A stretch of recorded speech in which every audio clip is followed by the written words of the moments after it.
Class 8 NCERT English. It so happened. Chapter 2 Children at Work.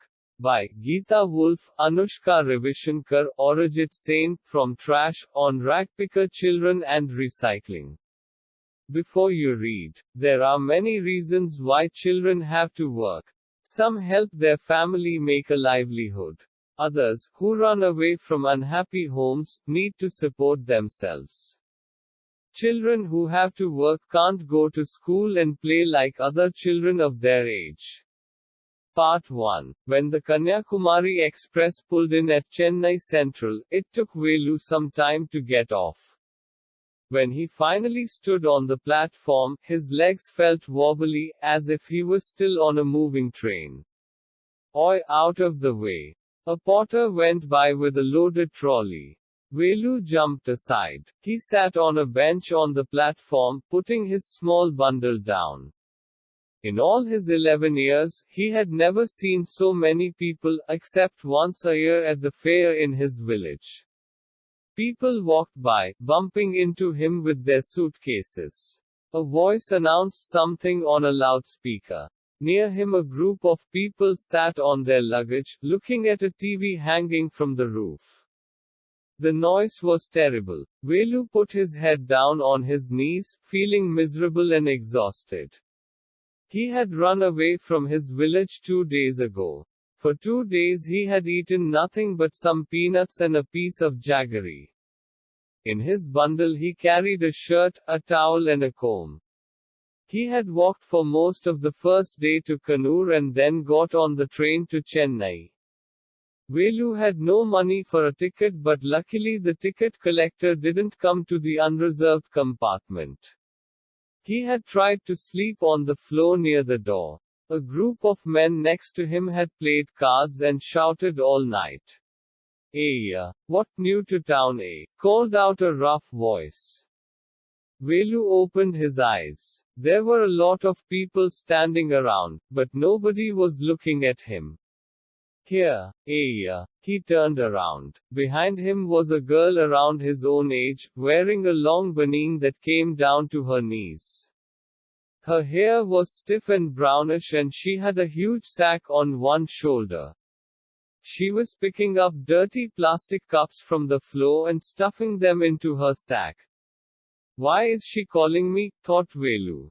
"And why is a girl wearing a baneen? No need to stare stupidly." "What's your name?" "Velu," muttered Velu, looking away.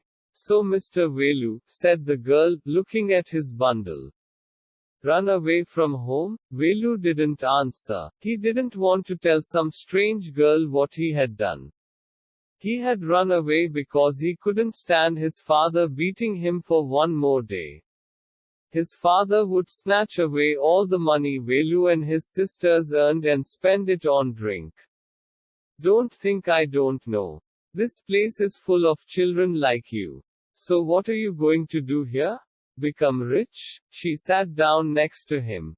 Velu shifted away slightly. He felt hunger pinching him and pressed his stomach with a grimace. "Hungry?" asked the girl. "You won't get food by sitting here glumly, making faces. I can find some if you want." She picked up her sack and started to walk away. Velu stayed on the bench. What should he do? Should he follow this girl? Where was she going to take him? She was disappearing into the crowd, so he had to make up his mind quickly. "All right," he decided. "Anyway, I have no idea where to go." He jumped up and ran after her. She wasn't even looking back to see where he was. Part 2. He caught up with the girl as she was leaving the station. When they got to the road, Velu found that the vehicles kept coming and never stopped for anyone. Smoke and dust flew at him from all sides, making his head spin. They had to wait for a long time before they could find a gap to run through. Velu kept hesitating and the girl finally dragged him to the other side. "What do you think you're doing? Grazing cows? If you stand around in the middle of the road like that, you'll be chutney." Velu's heart was still beating fast. He looked back at Central Station and the traffic speeding by. How had they managed to come through that? They walked along the side of the road under some huge signboards. Velu looked up at the pictures, bunnings, car tires, pens, a woman holding a box. The writing was all in English, so he didn't know what it meant. The girl turned onto a wide bridge and walked up. Velu stopped and peeped over the railing. Under him, the road ran into the city. In the distance he could see huge buildings and towers and more roads. See that big building with the wall around it? If you're not careful, you'll soon be counting bars there. The girl grinned and pointed at a huge building. Velu squinted and read the Tamil sign, Central Jail. Why? I haven't done anything wrong. You don't have to do anything. Just don't get caught, that's all. What does she mean? Velu wondered. Meanwhile, the girl was already heading down the bridge with the sack on her shoulder. What was in it? He had seen her putting plastic cups into it at the station.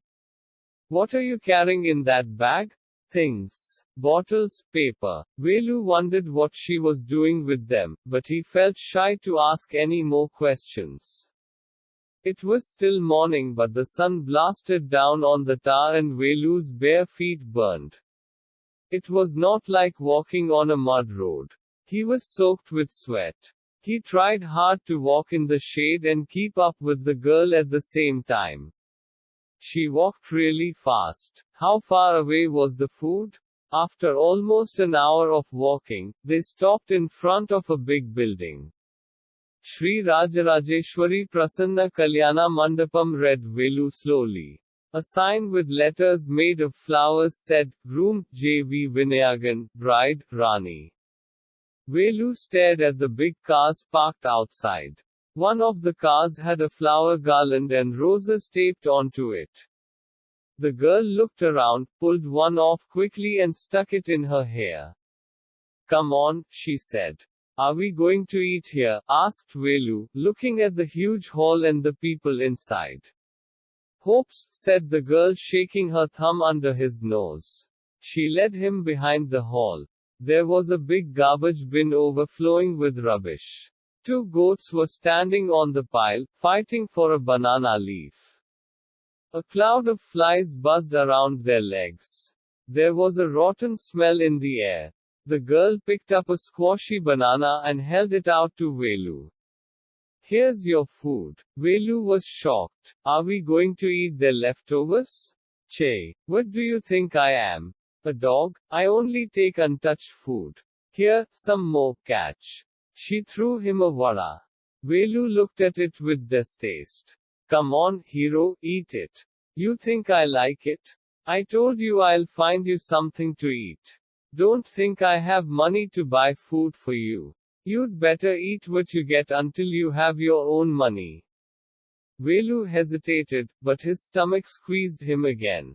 He gulped down the banana and vada. His stomach felt better immediately. He could have eaten at least 10 times more, but the girl could find only one more banana which she ate herself. It's too early, they've only eaten tiffin. If you're still hungry, you'll have to wait for them to finish lunch. You can wait if you want. I have to work, I'm going. She picked up a couple of bottles from the heap and threw it into her sack. Then she walked off. Velu panicked. He realized that if the girl left him, he had no idea where he was and what to do. It was better to stick to her, she seemed to know her way around. He ran after her again. Aya, he called. He did not even know the girl's name. Aya, what is your name? He asked, hurrying behind her. She stopped and turned around. Oh, so you've been following me around without even knowing my name. Jaya. I'm not following you. What then? Who got you food? Can I come with you? Where are you going? Come if you want. This bag is full, I have to go home to get another one. Part 3. Jaya and Velu walked along the roads for half an hour, until they came to a bridge across a dirty trickle of water. We are in Triplicane now. See, that's Buckingham Canal, said Jaya. Velu stared. This was a canal? Near some puddles of water was a row of the strangest huts he had ever seen. They were built out of all sorts of things, metal sheets, tires, bricks, wood and plastic. They stood crookedly and looked as if they would fall any moment. Is this where you live? These houses are strange, said Velu. In our village, the houses are made of mud and palm leaves.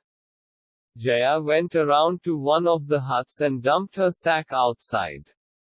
Then she picked up an empty one. Let's go. She turned to Velu and gave him a shove. At least help me now. Here, wear these and come with me. She threw him a pair of old shoes without laces and pushed a sack and a stick into his hands. Velu was confused. What work did she want him to do with these things? The only work he had ever done was on the landowner's farm, weeding and taking cows out to graze. Are there any farms in the city? He asked Jaya. She laughed and thumped her stick on the ground. Farms. There are no farmers here. We are rag pickers. Rag pickers. See my sack? Full of things I collected. Collected? From where? Asked Velu. From rubbish bins. Where else? You collect rubbish? Velu had never heard of such a thing, blockhead. It's not any rubbish. Only paper, plastic, glass, such things. We sell it to Jam Bazaar Jaggu. Velu was puzzled. He had heard of people throwing away rubbish. But why would anyone want to buy rubbish? Who's Jam Bazaar Jaggu? Why's he buying all this? You think he buys it for show? He sells it to a factory. Come on, I don't have time to waste like you. Velu did not move. He hadn't run away and come to this new place to dig through garbage bins. Jaya poked at him with her stick. Look here, she shouted. If someone gets there before us, we don't get anything. Don't just stand there, posing. Big hero. I'm trying to help you. Who filled your stomach today? Velu scratched his head and sighed. I'll do it for now, he thought, until I find a better job.